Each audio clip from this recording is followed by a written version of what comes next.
Hello everyone, welcome you all in this session. Myself, Assistant Professor Ripal Gupta from LJ School of Law. Today I am going to take subject of rehabilitation of criminals.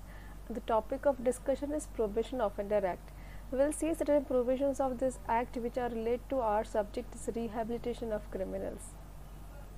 This say that this Probation of Offenders Act make provisions for the release of the offenders on probation and after due admonition. So we'll discuss over here the first section, that is section 3, which says that a power of court to release the offender after due admonition. So after scolding them or by admoning them, they can release on them probation.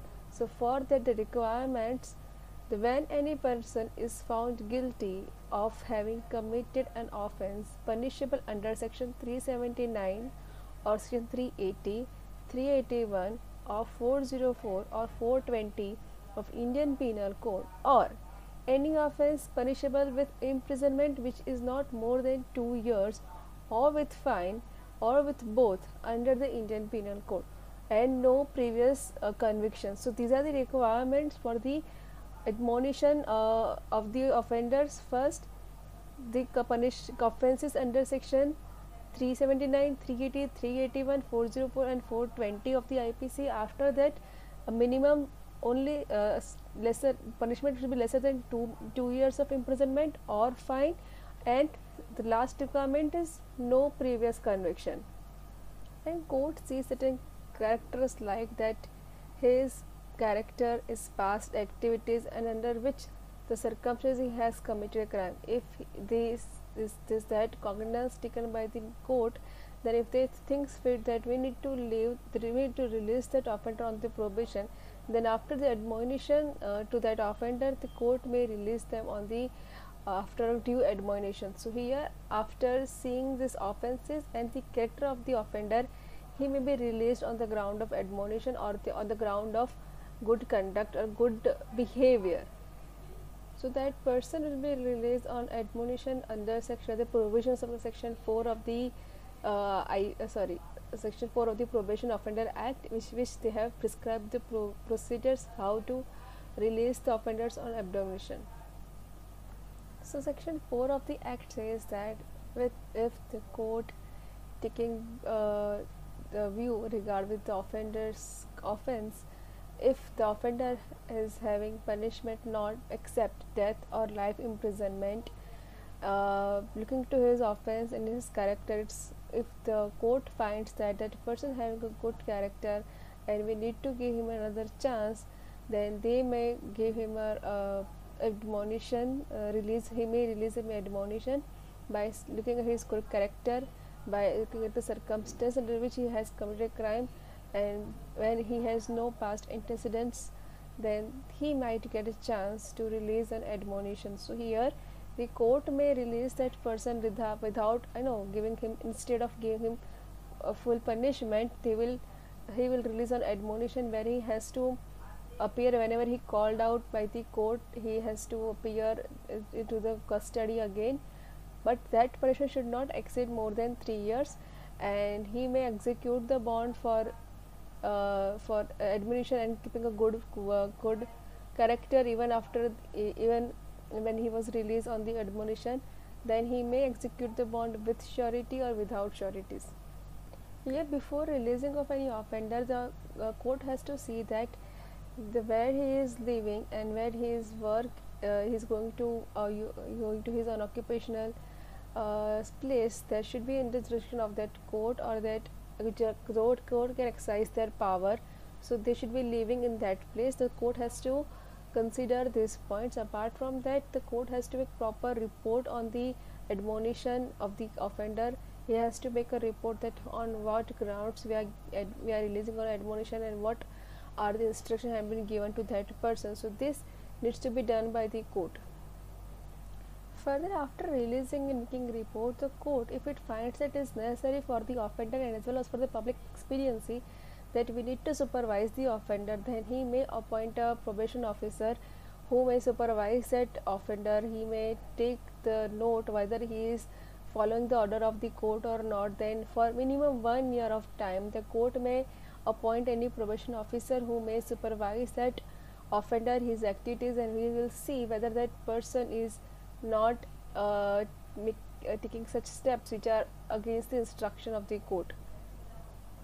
So, as per section subclause 3 of the section 4, the court may appoint any officer for supervising of the offender. Apart from that, the court may also execute bond with the offender that where he defined where he going to be where is going to be residence place. Apart from that, he will not use toxic products, or he will not go leave the place. Such kind of things also can be executed by the offender, that certain things he will be prohibited from the court, that he will not take these things. So like he will not use alcohol, for example, he is allowed to take alcohol or go out or leave the city. Then this can be also executed by the court with surety or without sureties.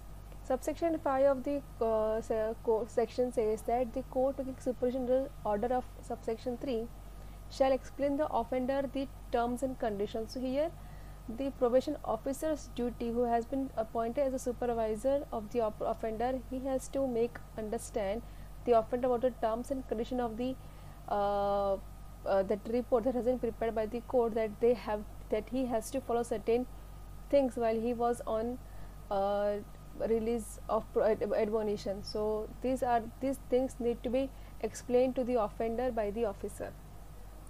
Section 6 of the Act talks about the restriction on the imprisonment of a person under 21 years of age. So this section reads as: when any person at 21 years of age is found guilty of having committed an offence punishable with imprisonment, but of course not life imprisonment, the court by which the person is found guilty shall not sentence him imprisonment unless it is satisfied that having regard to circumstances of the case, including nature of the offence. So if you are a person under 21 year age, then you are not going to deal like section 3 and 4 that we have seen the previous section, that they might give you sentence for 3 years, then they supervise you.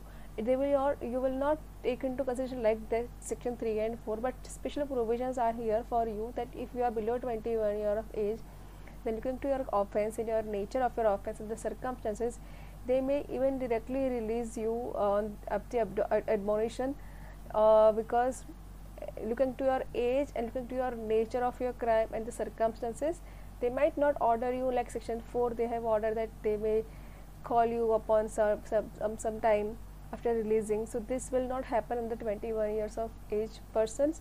So they have this, but for here they have to see proper offence, the nature of offence and the circumstances of offence, and have to give reason properly why they are doing so.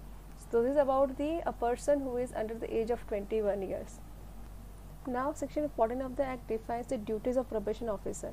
So basic duties of probation officer are included as they have to take all the consideration of the instruction given by the court to them. They have to supervise the probation office. They have to supervise the offenders in a very suitable manner. They have to supervise whether they are they are following instruction of the court or not. They have to advise these offenders. They have to provide employment to the probation offenders. They have to seek the advice from the court and instruct the same to the probation officers, and follow all the instruction given by the court as well as and when they are receiving anything from the court.